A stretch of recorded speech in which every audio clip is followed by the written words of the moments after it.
Hi, my name is C. I am an empath, and I've dealt with being a people pleaser. And through my journey, I have learned some things that I'm still learning a lot, but I've learned some things that I like to share with others. And the topic that I would like to discuss on today is sometimes as people pleasers or empaths, we create the narcissistic dynamic.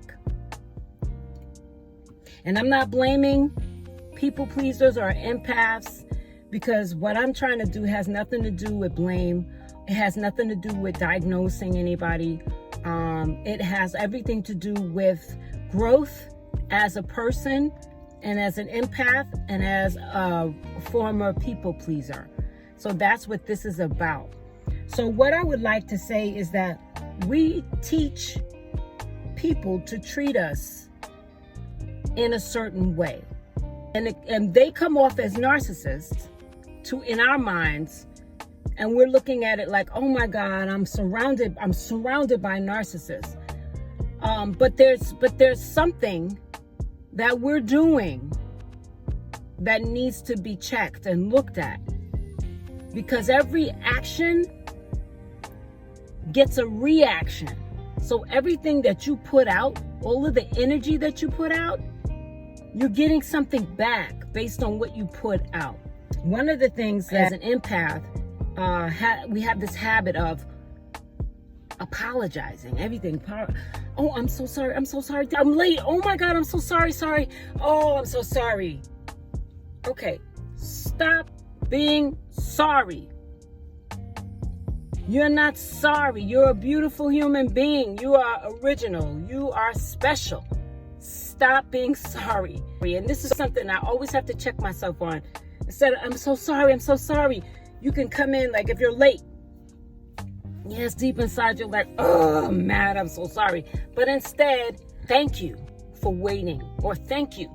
You can phrase it a different way where you're not sorry. You don't have to be sorry for everything. Not for everything. You're not sorry. You are a victor. You're important. The more confident you are, the less likely that you are to attract toxic energies. And another thing that I've done this, is not accepting my compliments, not accepting compliments. I'll give an example. Someone might come to you and say, oh my goodness, what you just said was very profound and I really appreciate it. And it took me back to a place that made me think about myself and how I am. And instead of saying thank you so much, I appreciate that, and I'm glad that you hear me and that you're listening. Instead of saying that, you're like, oh no, but you're so perfect. Oh no, or you're just, all of a sudden you're nervous. Because you're getting a compliment. But let me tell you this. You deserve your compliments. So you have to teach yourself. You have to train yourself to, one, when the compliment comes, to listen. You look directly in their eyes and you listen. And you listen for what they're saying, and if it feels right and it seems sincere, appreciate that compliment. And you know how you answer that? Thank you. Thank you. Thank you so much. And then you can go on. You can say after because people, when they give you a compliment, sometimes it takes a lot to get to that point where you want to actually give someone a compliment, because these days, who's complimenting people? So when they do that, they really want you to receive it. It's like a gift. Receive the gift, say thank you. And then from there, sometimes we don't know what to say. You can elaborate on what it is the compliment is about. The compliment is about something you wore. You can go on and say thank you. Let that thank you hang in the air first. And then you can go on and say, well, I bought this at a cute little boutique in some, wherever you bought it. And you can maybe tell them where to get it, or you can just say thank you so much. Thank you will suffice. Thank you. Not, looking around or who, me? Oh, please. Don't do that. That's rude, because now you're telling them that what they're saying that is not a good judgment. And right there, by you not receiving it, makes them feel like, oh, well, yeah, maybe she's not worth a compliment. Maybe he's not worth it, So you receive your compliments, receive them. If you want to give one back, that's fine, but first receive the compliment. First receive that compliment. So that's very important. Receive your gifts. And a lot of times these compliments are coming from, as you say, source, as I say, God. These compliments are coming from God. So, you're entertaining angels. You never know. So just receive your compliment. We teach people that we're not confident in our speech. It's important to remind yourself, even if you have to rehearse, it's important to remind yourself, speak confidently and do not speak passively. So passive speech, posing everything like it's a question. What's your name? You would say, Sabrina Ferguson? You see that up? That's like a question. But no, it's Sabrina Ferguson. How when it goes down, that's confident. Let's say you had a meeting and you're given a proposal and you made a solution. To finalize everything, the best way to make the most money is to audit our books. See, right? If you end it like that, it sounds like a question. And with that, somebody could say, well, no, I don't like that idea. But if you give a more definitive, more confident speech, so the best way would be to audit our books. It's confident and it's to the point. So based on how you speak determines how people will respond to you. So if you shrink down, also your posture. So it's always important to stand up straight, to sit up straight.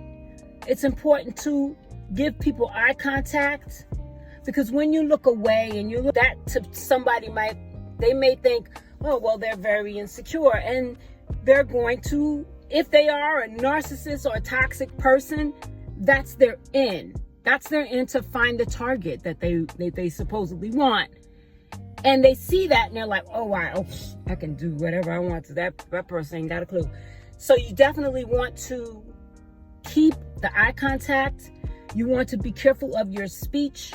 You want to receive your compliments, and you want to stop apologizing for who you are. You are enough. So the solution to me, and just to keep it short, the solution to me is just to be mindful of how you speak. Even if you have to take a second to correct yourself, even if you have to record yourself and play it back and you say, you know what I did right there in that meeting, I didn't sound confident. My boss asked me, what did I think? And I threw it to the other person. He said, well, see, what do you think about this and that and that and this? And I was like, well, John actually had a great idea. No, he asked C. So C should be prepared, and she should come up with an answer definitively with a confident demeanor. No more, well, we could just, maybe we can go and get something to eat. Instead, let's go and get something to eat. Different. Everything we do, everything we say, all of our mannerisms attracts. Everything we do attracts an energy. So if you want to attract a confident individual, you have to be confident. And if you want to be confident, sometimes you got to fake it before you make it. So because there's a lot of us out here, we're triggered. We've been through certain things in our past that triggers us, and it makes us a little bit of a people pleaser, makes us a little bit of some of us are just naturally empaths, but some of the things that happen to you will trigger a certain response in you. If you don't want the narcissistic or the toxic dynamic, be that person they don't want to deal with, and that's a confident person. That's a person that knows who they are and is not ashamed to be who they are. Everything about you is enough. Everything about you is different. Everything. Take a look at yourself. I can recall when I was a young girl, I was about 13 years old. And, I grew up, I was the ugly duckling. I'm going to lie. And, I went through my share of being teased. And so I remember looking in the mirror one summer, and I looked at myself and I said, what do I like? And I found things that I liked about myself. And I moved and I walked into it. Anybody who might feel that they're not enough in any sort of way, even if you feel like it's justified, you're like, well, I don't have, no, don't worry about it. Look at what you do have. Have confidence in it. Build it, grow it. Be confident in where you are right now. You may not be where you want to be. You may not have the money you want just right now. You may not have the car you want. You may not have the wife you want, the husband you want. But today, right now, is all you have. So this is the day to start being more confident, being more self-assured, standing up for yourself, and speaking positive, affirmative language. So being confident is the key. So if you want to avoid toxic and narcissistic people and you want to kind of move them over there, be more confident. Be more confident. And that's it. I just want to say thank you so much for listening. I really appreciate it. I listen to a lot of different people on YouTube and a lot of professionals, and I learn so much, and I'm always going in and I'm trying to learn and become better. And the one thing I always want to do is start with me. We can't change anybody. We can change ourselves. So a lot of times I used to spend so much time on the narcissist. Oh, what they did, and they had said, and I said, and we said, and then no. Starts here. What do they say? When you're pointing at someone else, you got these ones pointing back. I know that's a little corny, but it's true. So you got to start with you.